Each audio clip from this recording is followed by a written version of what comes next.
이스라엘 백성들이 포로 갔을 때하고 안 갔을 때하고 차이가 있을까요, 없을까요? 반드시 있습니다.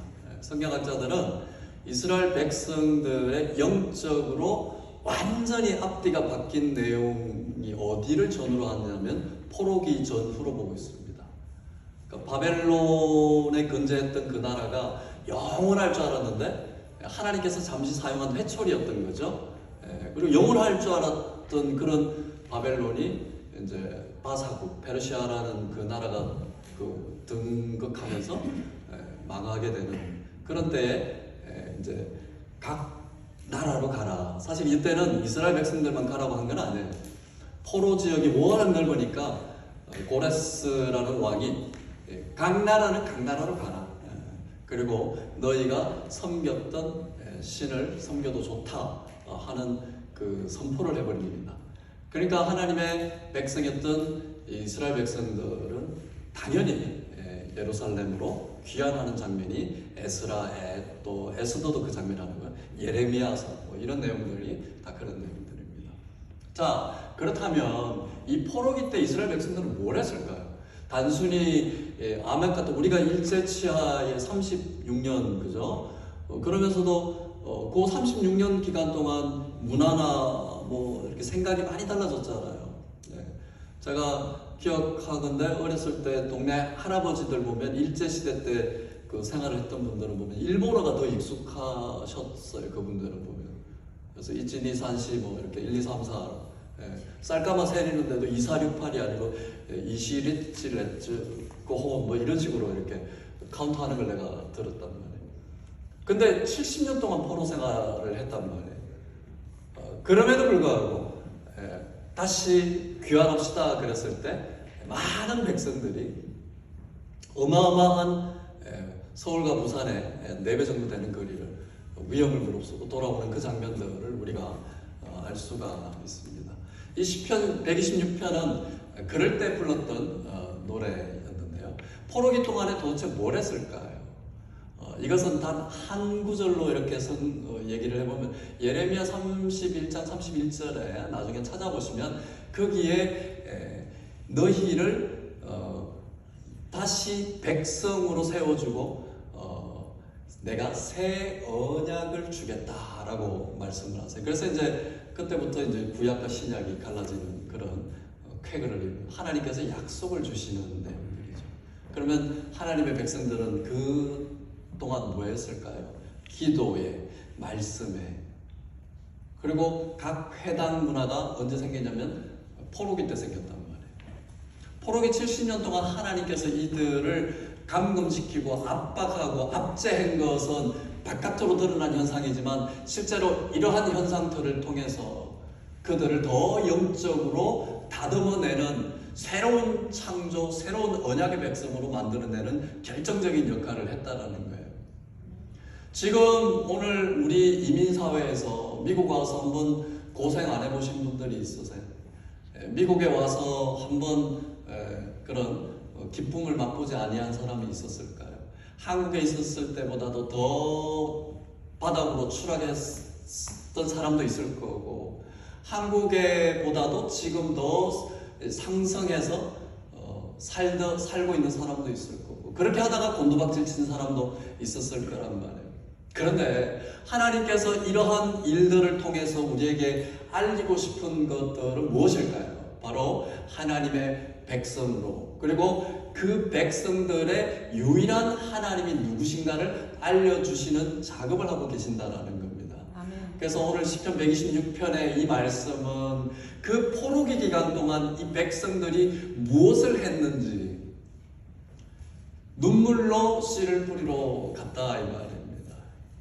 이거를 히브리 말로 옐레크 헬레크 재밌죠? 그러니까 말이 재밌어요. 옐레크 헬레크 눈물 주머니를 들고 나갔단 말이에요. 실제로 뭘 나갔을까요? 이스라엘 백성들이 포로기 때 농사를 지었어요. 파종을 했어요. 결실을 거둬서 다 조공을 바치기도 하고요. 자기들 먹고 사는데 바빴고요. 벽돌을 손이 부르터도록 만들었고요. 지금 우리가 아는 세계 7대 불가사의 뭐 피라미드라든가 뭐 공중정원이라든가 이런 내용들은 사실은 성경신학자들이 봤을 때 아마 이스라엘 백성들이 그 공사에 관여했지 않았을까라고 얘기를 합니다. 그러니까 창세기도 보면 벽돌 만드는데 지푸라기를 줄까 말까라는 것도 바로가 고민을 하고 있잖아요. 그러한 내용들 때문에 얼마나 많은 핍박을 당하고 있었을까요? 오늘 우리가 이민사회를 살아가면서요, 기쁨만 있는 것이 아닙니다. 뭐 로또를 받아가지고 그렇게 잘 살 것 같지만 실제로 업앤다운이 있는 거예요. 그리고 한국에 있을 때보다도 문화도 안 통하지요, 언어도 안 통하지요, 생각도 다르지요. 그리고 지금은 K문화라고 해가지고 국위가 엄청 선양이 됐죠. 우리 어르신들 이민 오실 때 60년대, 70년대만 생각을 해보세요. 한국이 어디 있는지 이 사람들이 어떻게 알아요? 제가 15년 전에 미국 저기 네브라스카 시골 오마하 갔더니 내가 중국도 알고 일본도 아는데 코리아는 도대체 어디냐라고 묻더라고요. 한국이 어디 있는지도 모른단 말이에요. 이 사람들이 한국, 중국, 일본 가립니까? 에이시안 이렇게 가리잖아요. 이 사람들은 베트남인지 이 사람들이 누군지 모르겠지만 어쨌든 그러한 고난의 시간을 보내면서 우리 가정이 결코 망하지 않는 그 이유를 오늘 시편 126편에서 살펴본다면 이 환난의 기간에, 이 고난을 당하는 기간에, 이 어려운 기간에 무엇을 해야 될 것인가, 그리고 이제는 내 인생을 마무리할 기회가 왔다라고 하지만 그럼에도 불구하고 하나님께서 내 인생에 계속해서 원하시는 내용은 무엇일까라고 오늘 하나님께서 여러분들에게 질문을 하고 계십니다. 이러한 기간들이 여기서 끝나는 것이 아니라 인고의 시간이요, 인내의 시간이라는 거예요. 인내라는 것은요, 시간을 필요로 합니다. 요셉도 그랬고요, 야곱도 그랬고요. 그 내용들은 시간이 필요합니다. 예수 그리스도께서도 이 땅에 오셔서요, 공생애 할 때까지 시간이 필요했습니다. 갑자기 예수님으로 오셔가지고 나를 따르라 하신 것이 아니라 마태복음, 누가복음에 보면 육신의 어머니 마리아를 통해서 예수님이 어릴 때 오셔서 시간을 요했던, 말도 배우셨고요, 우리 말을 배우셨어요. 창조주 하나님께서 우리의 모습으로 오셔서 우리 말을 배우셨어요.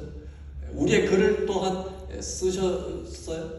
그리고 그들의 유대인의 백성들의 문화겠지만 그들의 문화를 잘 따랐던 시간을 거쳤던 것이 바로 예수님의 성장 과정이었습니다.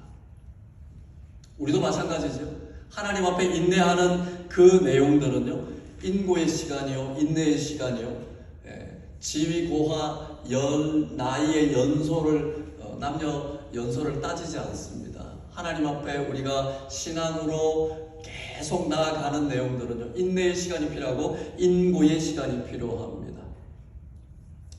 그래서 시편 126편 5절 우리가 읽은 데 보면요, 눈물을 흘리며 씨를 뿌리는 자는 기쁨으로 거두리라.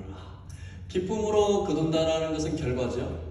근데 그 원인은 뭘까요? 눈물로 씨를 뿌렸다라는 것입니다. 이스라엘 백성들이 포로기 때 그냥 시간을 허비하고 낭비하고 그렇게 하지 않았다라는 거예요.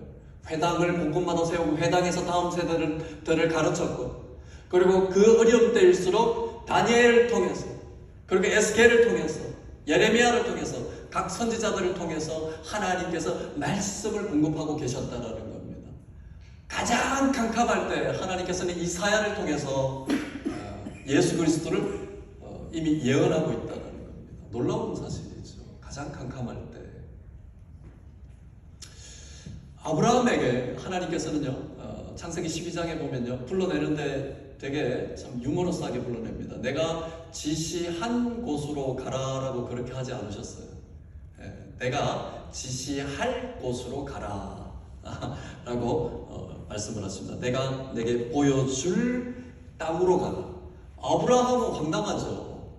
아니 여기서 뭐 갈베스톤을 가라 이렇게 얘기를 했어도 좀 덜 했을 텐데, 무작정 아브라함을 불러셔서 자 이제 떠나라, 내가 가르쳐 줄 곳으로 가라. 얼마나 황당합니까? 자기가 다 정착해 있던데, 자기가 다 안정을 취했던데, 자기의 모든 문화가 익숙한 곳인데 하나님께서 갑자기 불러내셔가지고 다짜고짜 내가 지시할 곳으로 가라. 대단한 아브라함이죠. 대단한 사람이에요. 우리는 가라 그러면 따질 거 아니에요? GPS 좌표 찍어달라 그러고 주소를 알려달라 그러고 그럴 거 아닙니까? 근데 아브라함은요 그 시간을 통해서 인고의 시간을 지나갔단 말입니다. 왜냐? 이 시간은요 하나님께서 우리에게 소망을 계속 주고 있다라는 얘기입니다. 소망이 있기 때문에 인내할 수 있는 거죠. 소망이 없으면 우리는 인내하지 못합니다. 로마서 28장 24절에 보면 우리는 이 소망으로 구원을 얻었습니다. 세 번역에 보면 눈에 보이는 소망은 소망이 아닙니다. 우리가 보이는 소망은 소망이 아닙니다. 보이는 것을 누가 바라겠습니까? 그러나 우리가 보이지 않는 것을 바라면 참으면서 기다려야 합니다. 소망이 있기 때문에 그렇습니다. 그래서 이러한 인고의 시간을 기다리는 겁니다. 그리고 인내하는 겁니다. 너희에게 인내가 필요하면 너희가 하나님의 뜻을 행한 후에 약속하신 것을 받기 위함이라. 잠시 잠깐 후면 오실 리가 오시리니 지체치 아니하시리라. 우리가 인내하고 참고 기다릴 수 있는 것은요 하나님의 일을 행하고 하나님의 약속하신 것을 받기 위한 것이라고 합니다. 아멘. 하나님은 약속하셨으면 사람하고 달랐어요. 반드시 그 약속을 지켜주십니다. 그리고 그 인고하고 인내하는 그 시간을 하나님께서는 우리를 의인이라고 지켜 세워주시고 계시는 나의 의인은 믿음으로 말미암아 살리라. 뒤로 물러가면 내 마음이 그를 기뻐하지 아니하리라. 소망을 가진 자들 계속해서 앞으로 나아가는 겁니다. 그렇다면 인내하는 이 시간 동안 이스라엘 백성들은 뭘 했을까요? 끊임없이 모든 선지서에 드러나는 것은요 하나님 앞에 통곡했다라는 겁니다. 하나님 앞에 기도했다라는 얘기입니다. 우리 가정이 결코 망하지 아니하려면요 기도를 얼마나 하고 있습니까? 하루에 기도 시간을 생각을 해볼 수 있습니다. 얼마나 기도할까요? 식사 시간 기도하는 거 말고요. 어떤 청년한테 했더니 저는 하루에 3번 합니다. 아니 5번 합니다. 그러다 간식 먹는 시간까지 합쳐서 식사 시간 기도하는 거 말고 물론 그것도 기도지만요. 우리가 이야기하는 것은 하나님 앞에 터놓고 이야기하는 겁니다. 마르틴 루터가 매일 아침 2시간씩 기도하지 못하면 그날은 마귀가 승리한다라고 이야기를 하고 있습니다. 시카고에 있는 윌러커리 커뮤니티 처치의 빌 하이벨스 목사님은요 이 책을 냈잖아요. 너무 바빠서 기도합니다. 우리는 너무 바빠서 기도는 나중에 이렇게 얘기를 하죠. 너무 바빠서 기도합니다. 인내의 시간, 고난의 시간을 우리가 지나가면서 빠지지 않아야 될 것은 바로 기도라는 거예요. 기도라는 것. 그래서 시편 27편 14절에 보면 여호와를 기다리라 강하고 담대하며 여호와를 기다릴지어다. 아멘. 기도는 기다리는 겁니다. 기도는 하나님 앞에 내 마음을 터놓고 하나님 저를 돌아봐 주시옵소서라고 하는 지속적으로 내 시간을 투자하는 거예요. 아니 하다못해 주식에 미친 사람들 보니까요 그 시간을 밥도 안 먹고 그러고 있구만요. 해보셨죠? 안 해보셨어요? 그 슬롯머신에 미친 분들을 저도 많이 잡으러 다녔는데요. 그분들은 밥도 안 먹고 이걸 땡기더라고요.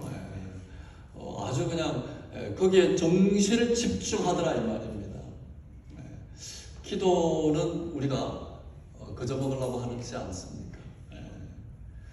기도는 우리의 시간이 필요합니다.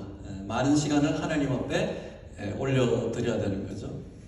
기도하고요. 기도하는 과정에 인내하고요. 고함치고 그리고 하나님 앞에 눈물 흘리고 하나님 앞에 따지듯이 하나님 앞에 목소리 외치는 자들은요. 소망이 있는 자들입니다. 아멘. 그들은요. 결코 죽지 않습니다. 우리는 하나님 앞에 기도할 때 뭔가 대단한 경건을 요한다고 생각하지만요 하나님은 그런 경건을 원하지 않아요.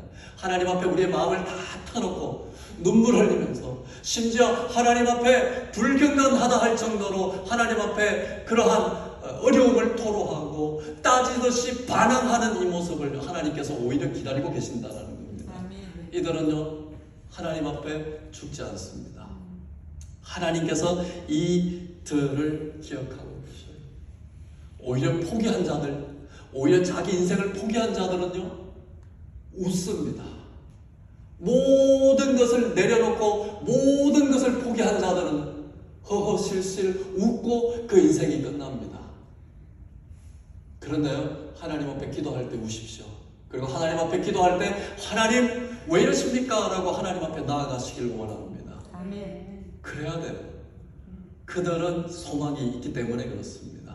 그들은 하나님 앞에 절규할 그 모습에서 하나님께서 찾아와 주신다라는 거예요. 그래서 하나님은 그 에스겔 선지자에게 이스라엘 백성들을 조그마한 여자아이로 비유하면서 이러한 말씀을 해주고 계십니다. 에스겔서 16장 6절에 보면요, 내가 내 곁으로 지나갈 때에 내가 피투성이가 되어 발짓하는 것을 보고 내게 이르기를 너는 피투성이라도 살라.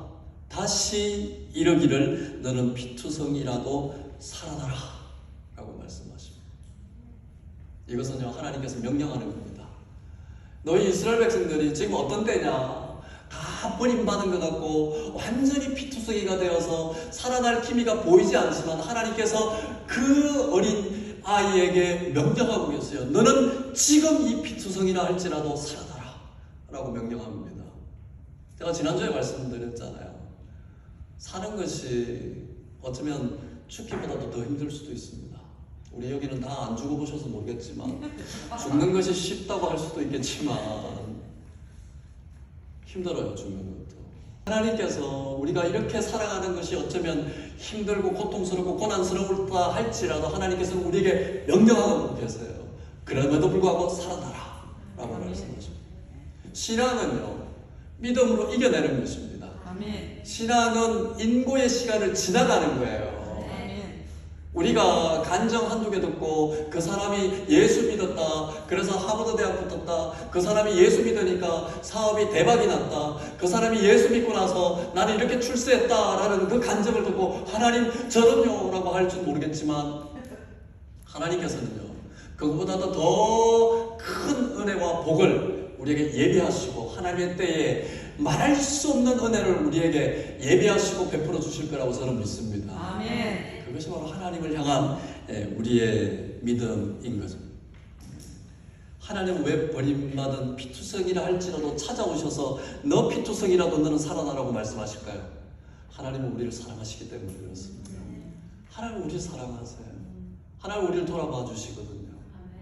하나님 부르는 자들을요, 하나님은 단 한 번도 외면하신 적이 없으세요. 지위 고하를 막론하고요, 하나님을 찾는 자에게 하나님은 단 한 번도 외면한 적이 없어요. 하갈도 쫓겨났잖아요. 하갈이 뭘 잘못했는지, 그 주인을 무시했는지는 모르겠지만 무시했다고 했으니까. 근데 하갈이 부러지셨을 때 하나님이 나타나셨잖아요. 내가 아브라함에게 복 내린 것처럼 너희에게도 영원토록 후손의 복을 주겠다라고 하갈에게 복을 약속하고 있습니다. 부엘라 헤로이라고 그러잖아요. 하갈 앞에 나타나셔가지고 뭐예요? 여호와께서 그의 목소리를 들으셨도다라는 거 아니에요.